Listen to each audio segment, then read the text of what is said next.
National लोकमत party जो banner करे आज बहुत अच्छा लग रहा है। जो लोग नेतृत्व है उन लोगों की समस्याओं के बारे में बात कर रहे हैं और कैसे हल होगी समस्या, उसका एक समाधान का रास्ता। हम इस मंच पर हैं, हमारे में इस यहाँ पर प्रदेश अध्यक्ष भाई सलीम खान साहब और महासचिव गोपाल कृष्ण मिश्रा जी व सैयद वली साहब मिराज अभी कहीं गए हैं, जिलाध्यक्ष विराज जी और डॉक्टर राम सिंहासन गौतम जी और तमाम साथी प्रबुद्ध साथियों, माताओं और बहनों, प्यारे बच्चों, साथियों, बच्चे भी छात्र थे, चले गए।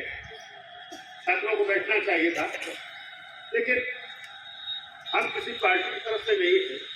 लेकिन ये जरूर है, जो पार्टी लोगों की समस्याओं के लिए काम कर रही है तो उसके साथ हमें समाज को जोड़ने का एक अधिकार भी है और जिस अधिकार को मैं उपयोग करता हूँ। मैं माननीय काशीराम जी के साथ था। माननीय काशीराम जी अचानक मेरे घर गए थे। मेरे भाई साहब इंजीनियर साहब पहले से जुड़े थे उनके साथ, लेकिन अचानक मेरे घर उन्होंने गए और वहां बैठ के बात किया।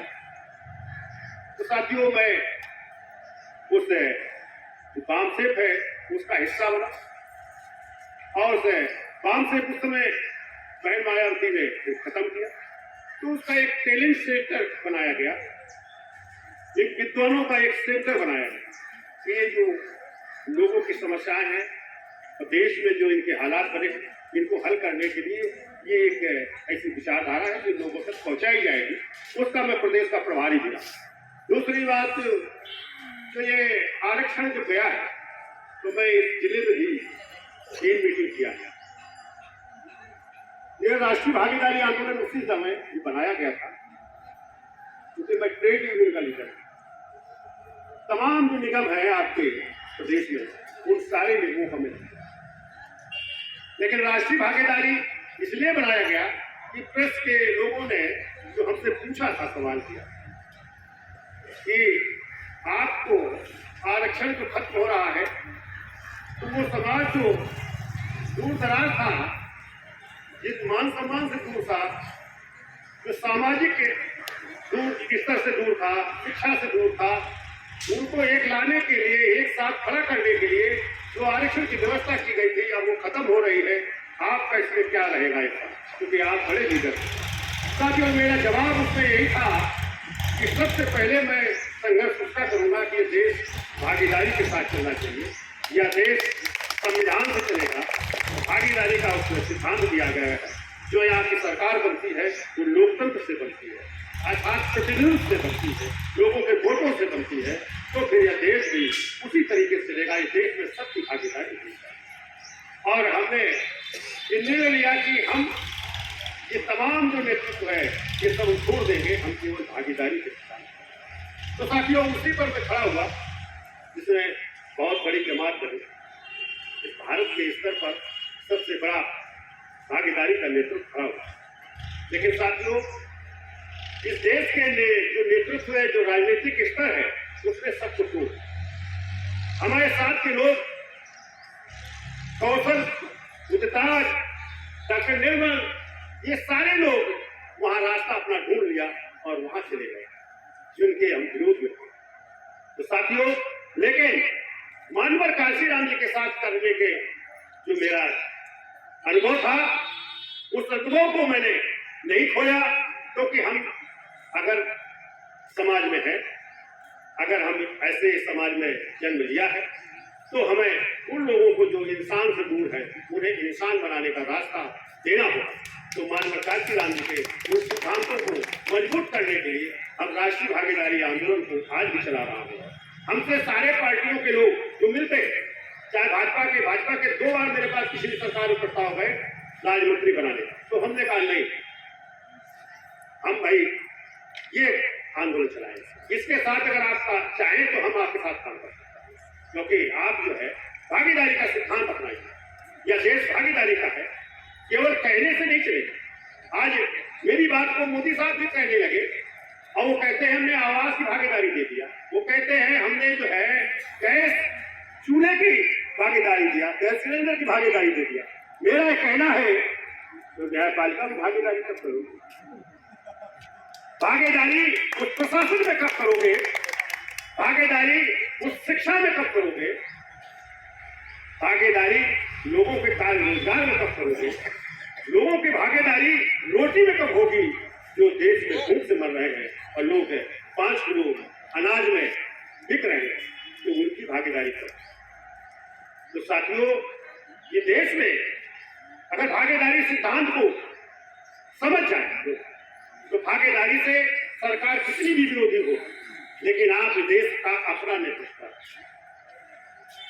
क्योंकि भागीदारी का सीधा सीधा है उसके नेतृत्व से, संबंध से, और उसके जो अधिकार, तो अधिकार शिक्षा का अधिकार, और शिक्षा ऐसी होनी चाहिए जो सस्ती होनी चाहिए।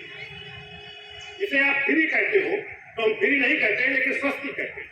सस्ती होनी चाहिए और सबको शिक्षा होनी चाहिए, सबको शिक्षा मिलनी चाहिए, वो भी समान शिक्षा होनी चाहिए। क्योंकि शिक्षा ऐसा नहीं है कि कॉन्वेंट में कुछ है और जो आम गांव देहातों में जो स्कूल चलते हैं वो सरकारी स्कूल है, उनमें शिक्षा है। और इस देश में अगर अंग्रेजी का महत्व है तो हिंदी का फिर महत्व को कमजोर करना पड़ेगा, फिर अंग्रेजी के महत्व को हमें बढ़ाना पड़ेगा। हर नेता ये जरूर कहता है अपने राजनीति के चक्कर में कि हिंदी से काम होना चाहिए, हिंदी लागू करेंगे, क्योंकि ज्यादा लोग हिंदी समझते हैं, अंग्रेजी नहीं समझते हैं। तो हमें वो इसीलिए बेवकूफ बना रहे हैं कि अंग्रेजी आप न सीखो, जो आप उस देश विदेश में बात करना शुरू कर देते, बड़े लोगों से बात करना शुरू कर दो, तो फिर आपकी भागीदारी हो जाएगी। यही नहीं, देश विदेश में भागीदारी होगी, इसलिए वो अंग्रेजी से दूर करना चाहते हैं। तो साथियों, हमें तय करना होगा कि अपने बच्चे को पढ़ाइए, लेकिन उसको अच्छी शिक्षा देने का काम करिए, अच्छी शिक्षा दिलाने का काम करिए, वो भी अंग्रेजी का महत्व दीजिए। आप हिंदी पर मत चुने रहिए कि हिंदी हमारी भाषा है, वो चिल्लाते हैं तो फिर अपने लड़के को विदेश में क्यों पढ़ाते हैं? अगर वो इनकी अगर हिंदी भाषा है, अगर हिंदी मजबूत करना चाहते हैं तो अपने बच्चों को विदेश में क्यों पढ़ाते हैं? ये सवाल खड़े हैं। अपने बच्चे को विदेश में पढ़ाओगे, यहाँ जो शिक्षा ऐसी दोगे, केवल वो खाने में आप वितरित कर दोगे, दलिया में वितरित करोगे, दलिया के साथ जोड़ोगे। तो साथियों, आज बच्चा जो जाता है वो दलिया के लिए पढ़ दे रहा है, तो दलिया के लिए आपको समझना होगा, क्योंकि बच्चा आपका, आपकी हिस्सेदारी है, आप इस देश के हिस्सेदार हैं। मालिक और मजदूर का जब संविधान बना था तभी बाबा साहब ने खत्म कर दिया था। हिस्सेदारी का सवाल है। आज जो फैक्ट्री चला रहा है, जो बड़े बड़े कारोबार कर रहा है, वो मालिक नहीं है, उसमें जो काम करने वाले हैं वो हिस्सेदार है, लेकिन उसका बड़ा हो सकता है। और जब तक आप अपने को नहीं समझोगे, जब तक आप अपने को हिस्सेदार नहीं बनाओगे, तब तक एक नौकर बनाए रखेंगे, गुलाम बनाए रखेंगे, रिफ्यूजी बनाए रखेंगे, क्योंकि आप अपने अधिकार को समझ नहीं रहे। आज अगर मोदी भागीदारी की बात कर रहे हैं तो फिर भागीदारी लेने के लिए आप क्यों नहीं खड़े होते हो? आप क्यों नहीं समझते हो कि भागीदारी हमारी है? तो फिर वो जो हमारे साथ जो गैर कानूनी काम कर रहा है, वो विधायक या वो सांसद बार बार क्यों जीत रहा है? क्यों हम उसको जिता रहे हैं? हमें उससे परहेज करना होगा। और इस देश से जो बड़ा है, जो कभी आपके बीच में आता नहीं, खाली चुनाव में आता है, जीत के चला जाता है, इसके बाद वो आपके पीछे नहीं आता है, वो उस विधानसभा में या उस लोकसभा में अपने कार्यालय स्थापित नहीं करता है, आपसे बात नहीं करता, आपकी समस्याएं नहीं सुनता है, आपकी समस्याएं नहीं हल कराता है, तो फिर उसको वोट देना बंद कर। अगर उसको वोट देना बंद कर दोगे तो फिर आप अपने दिल दिमाग से सोचोगे कि हमें किसको वोट देना चाहिए। जो आपके लिए काम करेगा, जो आपके लिए बात करेगा, जो आपके लिए खड़ा होगा, उसे हमें वोट देना। और जात को अपने छोड़ दो, जात बिरादरी को छोड़ दो, वोट दो जो आपका काम कर रहा हो, चाहे वो नीचे जात का हो, चाहे ऊपर जात का हो, चाहे बीच वाला हो। आप वोट उसे दो जो आपके लिए खड़ा है, जो आपकी बात कह रहा है, जो आपकी बात को संसद और विधानसभा में उठा रहा है उसको आप बोलते हैं। अगर इस तरह से काम करोगे तो भागीदारी चलेगी। अगर आप चाहते हो अपने बच्चे की नौकरी लगवाना तो फिर ऐसे लोगों को क्यों वोट देते हो जो सारे विभाग बंद करता चला जा रहा है, जो उसका प्राइवेटीकरण करता चला जा रहा है। फिर वो अच्छा कहां से है? फिर ये क्यों कहते हो कि उसके मुकाबले कोई नहीं? अरे उसके मुकाबले हो या ना हो, लेकिन हम उसके साथ तो नहीं है, क्योंकि वो हमारा शोषण कर रहा है, वो हमारे अधिकारों को छीन रहा है, तो हम तो उसके साथ हैं। ये हमें तय करना चाहिए। ठीक है, जिसका भाई काम कर रहा है, जिसका काम हो रहा है, जिसको आवास मिल रहा है, जिसको शिक्षा मिल रहा है, जिसको नौकरी मिल रहा है, वो जाए उसके साथ। लेकिन आपको नहीं मिल रहा, आपके बच्चों को नहीं नौकरी मिल रही, आपके बच्चों को शिक्षा नहीं मिल रही है, आपको शिक्षा से बाहर किया जा रहा है। आज प्रधानमंत्री बहुत बड़े ईमानदार की बात संज्ञा लगाई जाती, तो आज ये बिना कंपटीशन के 340 लोग सचिव लाइन पर बिना कंपटीशन के क्यों भर्ती कर दिया? और वो भी आपकी भागीदारी क्यों नहीं? वो उन लोगों को क्यों भर्ती किया जो आपके ऊपर जुर्म करते चले जा रहे हैं, जो एक के बाद एक जुर्म करते हैं। कई जात के नाम से हिंसा होती है, कई जात के नाम से बलात्कार होते हैं, तो फिर आप उसको क्यों सुनते रहे? आपको अपनी समस्या नहीं, समाज में जो हो रहा है उसको देखना होगा। जब आप समाज में जो समस्याएं पैदा हो रही हैं, अगर उन समस्याओं के विरोध में खड़े होंगे तो आपके ऊपर कभी समस्या नहीं आएगी। आपके ऊपर इसीलिए समस्या आती है। हमने जो समस्या है तो जात के आधार पर छोड़ देता हूँ, क्योंकि मुसलमान की समस्या है, मुसलमान के ऊपर हुआ है, वो जो है चमार के ऊपर हुआ है, वो उसे यादव के ऊपर हुआ है, तो उस समस्या से हम अलग हो जाते हैं, इस जात के कारण से बच जाते हैं, तो फिर उस समस्या का अंत नहीं होता है। वो समस्या फिर यादव के ऊपर हुआ था, तो फिर दूसरा उस चमार के ऊपर, उसके ऊपर भी होगा, उसके ऊपर भी होगा, क्योंकि उनकी तो प्रवृत्ति है एक के बाद एक ऊपर समस्या पैदा करना, क्योंकि आप अपने अधिकार की बात न कर सको, इसलिए उस समस्या में आपको खड़ा रखना चाहते हैं। भागीदारी इसलिए नहीं मिल रही है, भागीदारी की बात तो सब कर रहे हैं। ठीक है, 2011 के पहले भागीदारी की बात नहीं थी, लेकिन जब से हम लोगों ने शुरू किया तब से भागीदारी की बात मोदी भी करने लगे, तब से भागीदारी की बात अखिलेश भी करने लगे, मायावती भी करने लगे। लेकिन ये सभी भागीदारी से दूर है, क्योंकि अखिलेश ही थे जब इस देश में दलितों का जो रिवोल्यूशन किया तो अखिलेश ही। तो हमें ये भी देखना चाहिए, अगर एक समाज के साथ दुर्व्यवहार कर रहा है तो फिर आप भी नहीं बच सकते हो, भले उस बिरादरी को। जैसे अभी एक घटना है इस सीतापुर की, रमेश उपाध्याय की, वो कर्नल थे, उसको जो है हिंदू आतंकवादी करके सवर्णों ने उसको जो है जेल कटघरे में खड़ा कर दिया। वो तो उपाध्याय है, लेकिन फिर भी उसको खड़ा कर दिया। तो ये जो पैदा है तो इसे हमें समझना होगा। और हमारी समस्या है तो दूसरा कोई हल करने नहीं आएगा, हमें समस्या को हल करने का रास्ता खुद ढूंढना होगा, और रास्ता आपके पास है, रास्ता आपके पास वोट है। आपके साथ जो संयुक्त है जुड़ने की बात है, जो भागीदारी करने की बात है, तो भागीदारी से हम हर काम कर सकते हैं।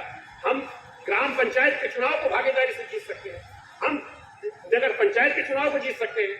इसमें सदस्य बनाने उसका एक सिस्टम बना है कि भागीदारी हमें इस ढंग से, हमें हर तरह का, हमें शिक्षा में नौकरी भी मिल सकती है, हमें रोजगार भी मिल सकता है, हमें हर काम मिल सकता है। भागीदारी का सिद्धांत ये, भागीदारी का सिद्धांत जो हमने बनाया है, जो नए तरीके से शुरू किया है, जो पहले वामसेव का था मानव काशीराम, क्योंकि वामसेव फिट गया, वामसेव के कई टुकड़े हो गए, तो वामसेव को अब नहीं चलाया जा सकता है। तो सबकी भागीदारी, क्योंकि साहब ने कुछ समस्याओं को पहले बहुजनों की रखा था, लेकिन हमने सबके लिए भागीदारी का दरवाजा खोला है। इस देश में रहने वाला कोई किसी का दुश्मन नहीं, अगर हम मित्र नहीं बना सकते तो दुश्मन ना बनाए। एक सिस्टम है, उस सिस्टम के तहत आएगी तो उसकी भागीदारी है। अगर उस सिस्टम के बाहर है, आपके साथ आपकी समस्या में नहीं खड़ा होता तो आपका दोस्त नहीं है, फिर आप उसके साथ नहीं खड़ो। तो वो तय करना होगा, उस सवर्ण को भी तय करना होगा कि अगर इसकी समस्या है, इसे अगर नौकरी नहीं मिल रही है तो फिर भाई इसको भी काम मिलना चाहिए, इसका भी हक है देश में, तो उसको भी उस लड़ाई को लड़ना चाहिए, तभी तो हम उसके साथ लड़ेंगे। हम उसकी नौकरी नहीं खत्म कर रहे हैं, लेकिन इस देश में सबको रोजगार से शामिल होना। इस देश में जो मजदूर किसान है उसको सबको 15,000 रुपए की मासिक वेतन का रोजगार मिलना चाहिए, नौकरी मिलनी चाहिए। और ये मिलनी नहीं है, ये हमें लेना है, ये हमारा संकल्प होना चाहिए, क्योंकि इस देश के हम नागरिक हैं, हम हिस्सेदार हैं, तो हम भागीदार हैं। तो फिर भागीदार है, तो जो सरकार में जाएगा उसको देना होगा, नहीं देगा तो सरकार में नहीं जाएगा। ये हमें तय करना है। तो हमें वोट उसी को देना है जो ये पॉलिसी लागू करेगा। भाई भूमिहीन किसान है तो जो मानक सरकारी बना है कि जोत जमीन 3.25 एकड़ उसके पास दी जानी चाहिए, उसका आवंटन पट्टा करना चाहिए। अगर नहीं करते हो, जमीन नहीं है, तो फिर नदी नाला तालाब ऊपर जंगल कुछ है, अगर वो है तो उसके मानक जो उसका मूल्य है, जो 3.25 एकड़ का जो मूल्य है, उसके आधार पर वो हमें जमीनें तय करना चाहिए, वो हमें जमीनें मिलनी चाहिए। और मिलनी नहीं चाहिए ये आपको तय करना है, ये मैं लेना है, ये अपने दिमाग में बैठाओ कि हम देश के हिस्सेदार हैं, ये मेरा हक है, ये हम लेंगे और ये हम जिसके पास नहीं उसको दिलवाएंगे। तो आपको कुछ मिलेगा, आपको कुछ मिलेगा। भाई आप मजदूर है तो मजदूर को फिर नौकरी मिलेगी और ये सबको मिलना, सबको लेना है। हम अगर नौकरी नहीं दे पा रहे हो तो भाई 15 लाख रुपया हमारे खाते में डाल रहे थे ब्लैक मनी का, तो वो तो डाला नहीं, जुमला ठहरा दिया। तो भैया बिना ब्याज के हमें 1 लाख से 15 लाख तक 10 साल के लिए दो ना, बिना ब्याज के। हमारी जितनी आवश्यकता है, हम साइकिल की दुकान करते हैं, हमारा 1 लाख में अगर काम हो जाएगा तो 1 लाख हमें दो, 1 लाख से हम 15,000 रुपया मासिक कमा लेंगे। 15,000 कमाए या 15 से 20 कमाए, उससे कोई मतलब, लेकिन न्यूनतम हमें 15,000 कमाई होनी चाहिए। ये तभी उसका घर चल पाएगा, तभी हम बच्चे का स्वास्थ्य कर पाएंगे। और इस देश में हर जिले में अस्पताल बनवाने चाहिए। नहीं तुम बना पाते हो, हम भागीदारी के तहत, हम शेयर सिस्टम के तहत अस्पताल भी बनवाएं, हम स्कूल बनाएं। हर काम हम लोग कर सकते हैं अगर जिस दिन हम भागीदारी को समझ गए तो सरकार की जरूरत, सरकार की तो जिम्मेदारी बन जाएगी क्योंकि वो सहयोग करे, अन्यथा सरकार से बाहर, क्योंकि ये भेजने की ताकत आप, क्योंकि हम लोग अपना अस्पताल का खुद संरचना करेंगे। क्योंकि आज लोग अस्पताल बनवाना चाहते हैं, स्कूल बनवाना चाहते हैं, सरकार उनको बनवाने नहीं देती। सरकार उस पर तमाम तरह के ऐसे आरोप गठित करती है कि उसको काम नहीं करने देता। कहीं वो ब्लैक मनी के आधार पर, कहीं कुछ इस तरह तमाम तरह की जांचें शुरू करता है। तो साथियों, अगर भागीदारी के साथ रहोगे तो अगर पैसा किसी के पास है, वो अगर सबके माध्यम से उसको जमा करा कर और उसको काम कर दिया जाए, उसको डायरेक्टर बना दिया जाए जिसका पैसा है, तो कोई दिक्कत है? ना सरकार पकड़ेगी ना कोई पकड़ पाएगा। तो ये लोग जमा कर रहे हैं, हम तो यही बताएंगे ना कि ये पैसा तो ये जमा किया है ना। भाई 20,000 का तो चंदा देने का अधिकार है, तो 20,000 रुपया तो उसके माध्यम से जमा कराया जा सकता है। तो वो उसका नंबर 2 का पैसा इसलिए है कि उसका अकाउंट में पैसा नहीं आया, उसका कमाई का पैसा है ना। उसका जो नंबर 2 का ये होगा, जैसे कोई जमीन बेचता है तो वो जो रजिस्ट्री कराता है वो कहे कि नहीं भाई हम इतने पैसे नहीं, इतने पैसे में कराएंगे क्योंकि रजिस्ट्री का हमें खर्च बचाना है, तो नंबर 2 का वो भी बना देता है। जो काम इस तरह से नंबर 2 का खुद बना रहे, तो हमें उसको नंबर 1 में कैसे करना हो, कैसे, चूंकि आपको उपयोग करना है, लोगों को कैसे काम दिया जाए, तो आपको हर तरीके से अपनाने पड़ेंगे फार्मूले कि हम लोगों को, हर व्यक्ति को काम मिले और हर व्यक्ति तक हमें पहुंचना होगा। क्योंकि आप अगर सही मानों में इंसान बनना चाहते हो तो इंसान से जो दूर है उसे हमें इंसान बनाना होगा, तभी हम इंसान बन पाएंगे। और हम अपने जाति धर्म को थोड़ा अलग रखें, हम इस देश में अपने अधिकार के बारे में सोचें, तो फिर वो आपका धर्म भी मजबूत होगा, जाति भी मजबूत होगी। आज देश में जो जाति धर्म के आधार पर जो कांड हो रहे हैं तो वो मानव के बिल्कुल खिलाफ हो रहे हैं। आज वो कहता है, ऐसी विचारधारा है कि अगर वो विचारधारा रहेगी तो कभी देश का विकास नहीं हो सकता है, देश समाज का विकास नहीं हो सकता है, क्योंकि वो जातियों में बांटने का विचारधारा, जिसे आप आरएसएस कहते हैं, वो जातियों में बनाए रखने की एक धारा है। तो फिर आपको जातियों से हटाकर अगर लोगों को विकास में जोड़ना है तो फिर जातियों की सोच खत्म करना पड़ेगा, हमें विकास का रास्ता तैयार करना पड़ेगा। वही एक है कि इस संगठन में कोई भी पार्टी, कोई भी उसका व्यक्ति जुड़ सकता है, चल सकता है, क्योंकि ये किसी के खिलाफ नहीं है, सबके साथ है। अगर वो भाजपा में ही काम कर रहा है लेकिन समाज के बारे में अगर वो समझ रहा है तो उसको जुड़ना होगा, समाज के बारे में बात कर रहा है यहाँ, तो ठीक है, मतलब किसी कारण पर विधायक बनने के लिए चला गया, लेकिन तो समाज के लिए तो एक साथ खड़ा हो सकता है, उसका कोई नुकसान तो नहीं है, समाज तभी तो उसके साथ रहेगा।